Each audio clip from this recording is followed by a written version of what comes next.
Now, back to Access Tech Live, the latest in tech and accessibility. From the Zero Project Conference in Vienna, back to Stephen Scott and Marc Aflalo. And we're back on Access Tech Live from the Zero Project Conference in Vienna. Now, Marc, it's always interesting to me that we travel all this way and then we meet someone from Canada. Is that the point, though? We have to schedule meetings in Vienna just to meet people. That's how we meet, right? No, that's a good come point. To Vienna to meet. If we meet here, then we must meet other Canadians here. And our next guest, who is sitting right next to me right now, is Philip Rizcallah, who is the CEO.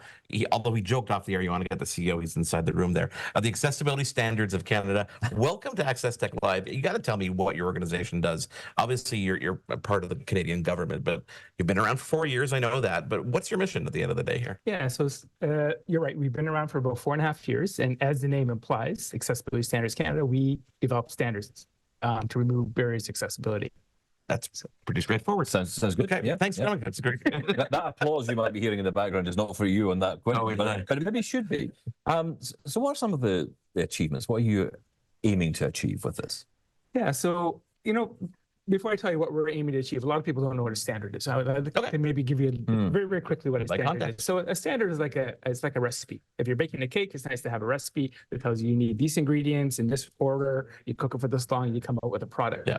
So when we develop standards, we're basically telling people, this is what you need to do if you're building a building, or if you're hosting an advertisement, or if you're communicating with someone, so that it's done in a manner that everybody can understand and that it reaches the masses of Canadians. So that's what we do. We develop those standards or those recipes. So you want to know what some of our achievements were? Yep. I'd definitely jump into that. So like you said, we've been around for 4.5 years. And as a standards development organization, we have two primary functions. One of them is we develop the standards, and two, we fund research. We give out grants and contributions to organizations linked to the community of persons with disabilities. And they do research, and that research helps inform the development of our standards. It helps inform government policy. It also helps set guidelines and informs the community of persons with disabilities. With regards to what we've done, primarily over the last 4.5 years, we have embarked on a number of standards. We put committees together and we started developing standards. And to date, we've developed, I'm gonna just take a stab in the air, but we've developed about 5 standards so far. That have gone out. We have 5 that we're about to start embarking on, 5 new committees that we're about to move forward. And I can get into some details on what some of these standards are, but it's... I'm actually very curious about them, and also what makes up some of these committees, because Stephen talks about how important representation is. I'm going to assume that there are obviously a lot of people with disabilities on these different committees. Absolutely. That is key to the way we develop our standards. So because we're developing standards for the community of persons with disabilities, it was important for us to change the way standards are developed within our organization. Now, standards have been around for 100 years, over 100 years. And the way standards have been developed, so that you get kind of a perspective of why we're doing it the way we're doing it, they're usually committees that are made up, if you're lucky, maybe 1 or 2% persons with disabilities represented on these committees. The essence of the standards are based on a principle of minimum acceptable. So usually it's based on a 75 to 80% population base.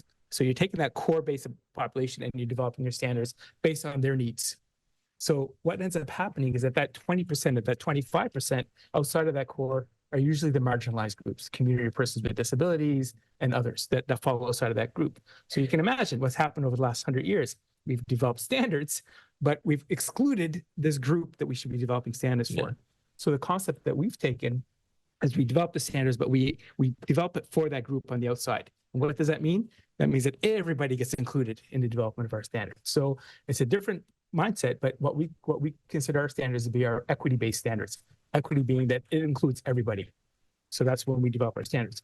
And one of the ways we do that is we make sure that our committees are made up of a lot of members from the community of persons with disabilities. If we're developing a standard for somebody who's in a wheelchair, it would be nice to have somebody on our committees in a wheelchair. Yeah. Not that they represent everybody in wheelchairs, but they come at it with a different perspective. Yeah. And it's not just that we're bringing somebody in that may be in a wheelchair or somebody that may be visually impaired.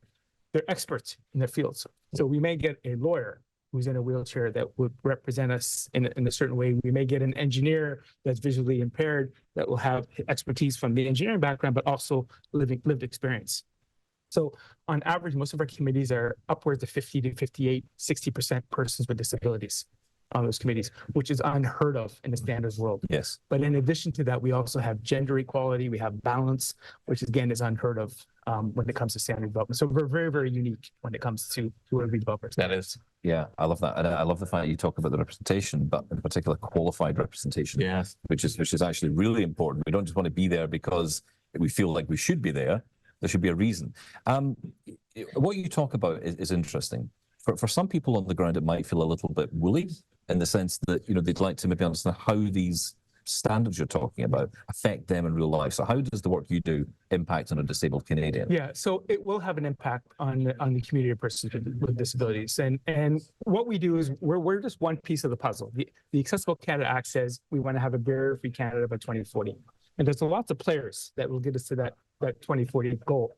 And we're one of those players. So our goal is to create the documents that will hopefully turn into regulations or legislation at some point, so that when the governments come back and say, okay, you know what, you have to now build your buildings this way, or you have to communicate to the public this way, or create your forms this way if you go to a bank, they need to know how to do that. So we're creating that how-to of you know, they give them that knowledge base.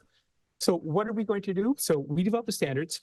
Other levels of government, other organizations will either voluntarily use these standards or they'll be adopted through legislation, and they'll use those standards. But we go further than just developing the standards.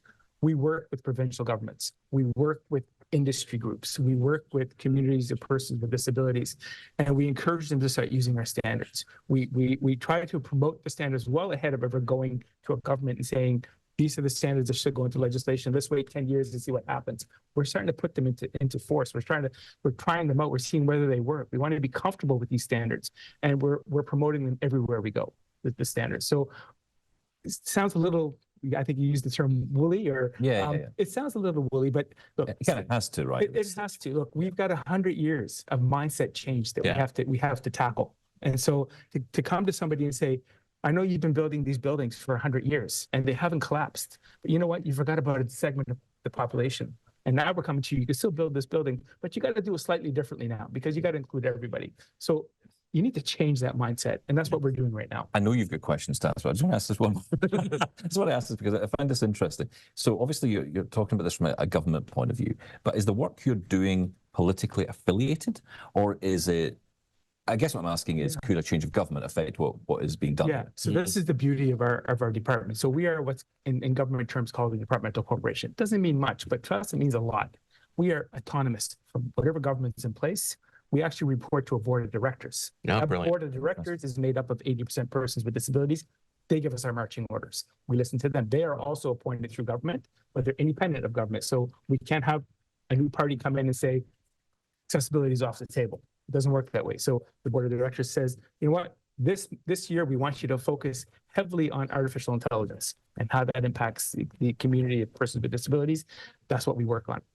And the government could be saying something else on the other end, but if this is what our board of directors wants, because they are the voice of the people, we are developing standards for the community, listening to the community, and that's how we develop our standards. So I was going to ask you how to tie this back into tech, but you just kind of did that for me. You gave me the little introduction there. Tell us a little bit about AI and what kind of standards and the challenge there of trying to instill standards in that kind of. So I'm happy you actually raised AI, and I guess I broached the subject just a few seconds ago. AI is one of the standards we're about to embark on right now. So we have just started the committee. They've met once or twice already. We have international representation on this committee. We have some of the world's top experts when it comes to artificial intelligence. And what that committee is going to be looking at is creating a standard in the first year. Well, actually, let me go back a little bit. For those of you that don't know how AI is actually impacting people with disabilities, what happens usually is AI is algorithms. Those algorithms will basically say, we get all this information and we're going to spit out going to spit out a result. And this is how you will deal with this issue based on this result. And outliers in that algorithm usually get weeded out, and we end up working with that 80% again. So what's happening is those outliers again are the persons with disabilities. Let's use a very, very simple example. When you go for facial recognition in an airport, the software is there to recognize people, able-bodied people that may not have facial distortion or some other facial anomaly or visual impairment. So you're automatically excluding that person from actually being read and screened to go through that artificial intelligence. But that the information that's been gathered says the person is going to look like this and the person is going to have these features, but that may not necessarily be the case with all people. So you're automatically excluding certain segments of that population. Well, a perfect example of that is every time I go through an airport, I wear sunglasses all the time. I always have to take them off, which is a nightmare for me because I'm so light sensitive. Yeah. So that can be a real problem for me. Yeah, absolutely. And so those are rules that have come in place that don't necessarily aid everyone. So what we're looking at with the artificial intelligence is saying, okay, you know what, let's start looking at the outliers. Let's see if that algorithm can be tweaked so we're not automatically throwing out the pieces that are going to impact a segment of society. And so that's what the AI technical committee is going to be doing. It will be world class, and nobody's doing it anywhere in the world right now. Philip, I wish we had another hour to talk to you, but we don't. And we're trying to negotiate like 4 hours, but it's not going to happen.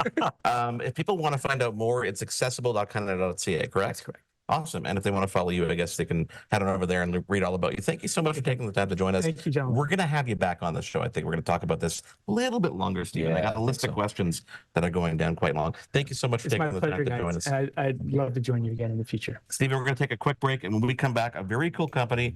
You teased it. You spoke to them yesterday. Well, we're going to find out how they think that they can, get rid of that guide dog. How dare you? I know. Stick around. This is Access Tech Live. We'll be right back. There's more Access Tech Live to come. Get involved and have your say at Access Tech Live on social media. We'll be right back.